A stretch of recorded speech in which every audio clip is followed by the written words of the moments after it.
Is it ladies first? Ladies first. Okay. I'm Lisa Allsop, and I run the gardening side of Camlan Garden Centre and Farm Shop. I'm Ian Allsop, I'm her husband, and I run the farm shop side of things here at Camlan. Camlan is a location here, just up the road, and it was a name that we liked because it's Welsh, but it's easy for English people to say, which we felt was important.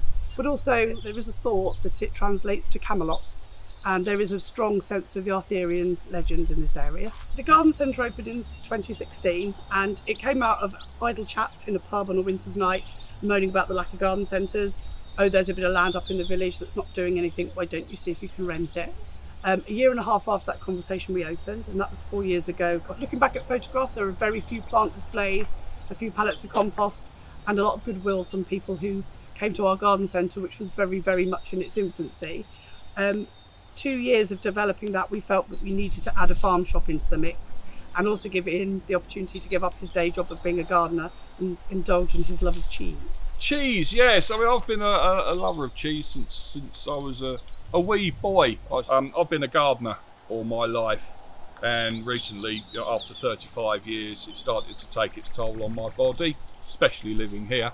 And so I decided to semi-retire and follow that passion of cheeses by selling it to the local population and beyond. I think that we are really passionate about plants grown in Britain and Welsh produce as well, and it felt really important to us not to have things that had lots of air miles attached to them or that were grown abroad in polytunnels. We wanted plants that were hardy, that would cope with the Welsh weather, and then we were really passionate about Welsh produce as a whole.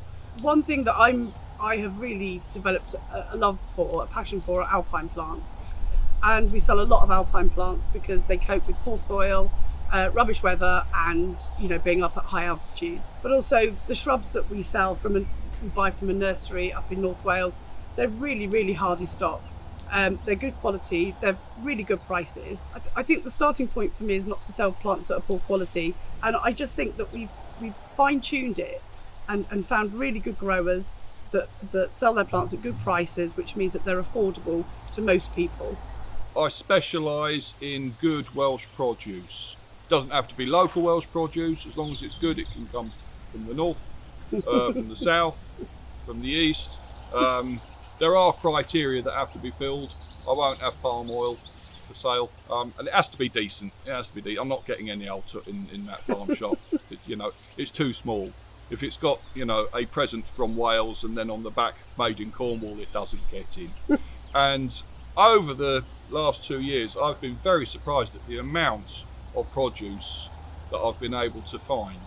And we have had people come to us saying, I do this, I make a product, I see it's not on your shelves, would you like to sell it for me? And for some products, I'm the only outlet, and they won't go anywhere else because we sell it for them. So we had an unscheduled visit from Horticulture Wales. There was a meeting cancelled nearby, and they stopped on the off chance. It was a very cold February day, and we ended up standing and chatting for probably 2 hours out in the really cold, and it's very open and exposed here. And I did know about them. I followed them on Instagram at that point, but hadn't really used them as a resource. Using their Instagram account has been really interesting in seeing what other growers and nurseries there are and garden centres there are in Wales, and kind of seeing that the challenges that they face, and sort of, I suppose, in a distanced kind of way, giving ourselves all a bit of support and supporting each other with our endeavours. And it's just given me an idea of what's going on around us, and just an opportunity to kind of connect with other growers, really, another horticulture project. The local honey flies off the shelves. I can't get enough of it. As soon as it's there, pretty much within a couple of days, it's all gone. I'm on the phone again. We've got some cracking fudge that we've just started selling. That's a right winner with tourists. And local meat. For the first year, I wasn't able to get any lamb, proper Welsh lamb. It was all roaming around on the fields over there. I couldn't get any of it whatsoever. A local farmer approached me last winter and said we're diversifying into selling from our farms, and so now we're regularly supplied with his lamb, and it is gorgeous. Absolutely melt in the mouth stuff. We are very dependent on tourist trade, very dependent on it. We get local support, but the bulk of it is from tourism. And I think that's, if it's right to go on to that, is where it leads into the COVID lockdown. is that we had all sorts of big plans. We've got a little cafe, which is just behind us, that we opened for 2 days, and then lockdown was announced, which we knew was going to happen. We wanted to have a couple of days of running the cafe to see whether it would work or not. So we had all these ideas about what we would be doing to bring in extra customers, attract new people to the site, and then lockdown happened. And Ian suggested that we did food deliveries and offer it free local food deliveries. We didn't have a system set up. That was a mistake. We launched ourselves into it and we hit the ground running with that.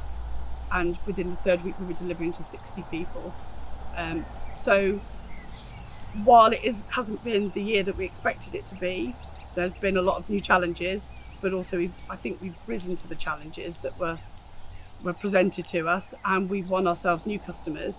But also through that, what we've realised is actually a lot of our customers are local. We're not dependent on the holiday trade for a big part of the growing year. They are local customers.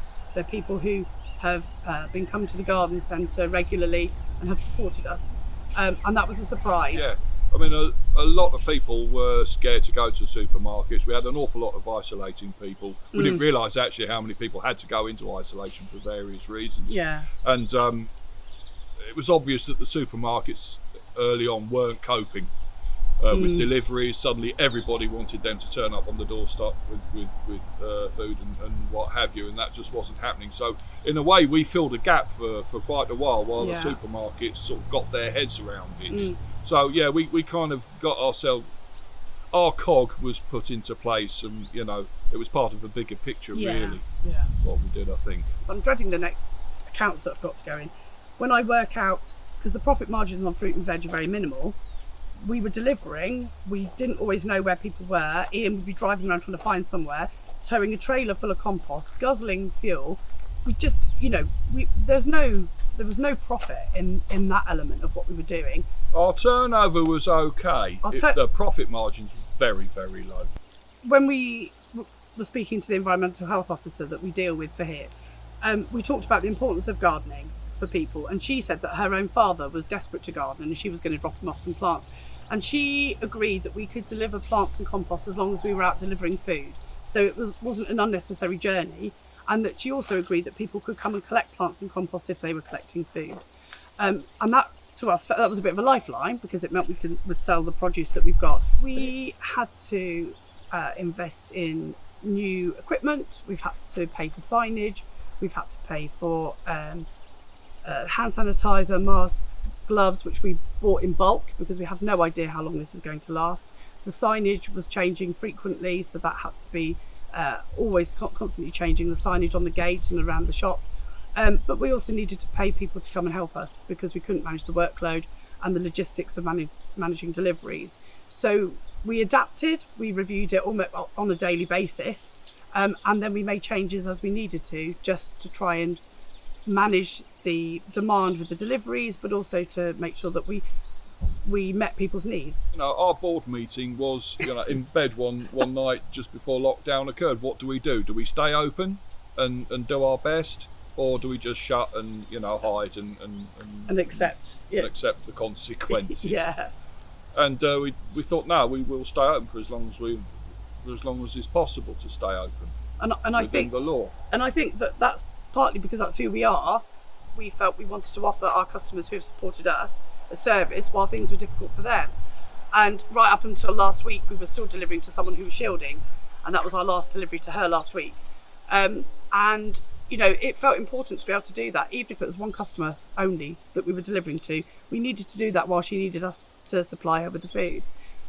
I was also very conscious that a lot of my suppliers are family businesses. They don't have too big profit margins, and a lot of them would have just shut down and we would never have seen them again. So from my point of view, trying to keep them afloat by selling as much of their stuff as possible was important. I'm hoping that all of them have come out of this. We might have lost a couple, I don't know, I haven't done the groundwork on that yet. But yeah, it was very important for me to keep as many people as possible afloat. One of the things I think that's been really affirming out of this whole experience with COVID and lockdown is the generosity of people who we know as friends, but who have stepped up to help us. And we've had volunteer a volunteer help us with the garden centre, who's basically rearranged the whole layout, has been responsible for ordering plants, managing deliveries. Another neighbour that helped us with the food deliveries, and then a fantastic couple that gave us a huge trailer who said, this is for you to do your plant deliveries and your compost deliveries, and we wouldn't have managed to do them without it. And so I think it's been interesting how people have responded to us and what they've been able to offer us as well to help us keep going. I think friendships have been forged out Yeah. of this quite seriously, and we Yeah. won't forget that. Yeah.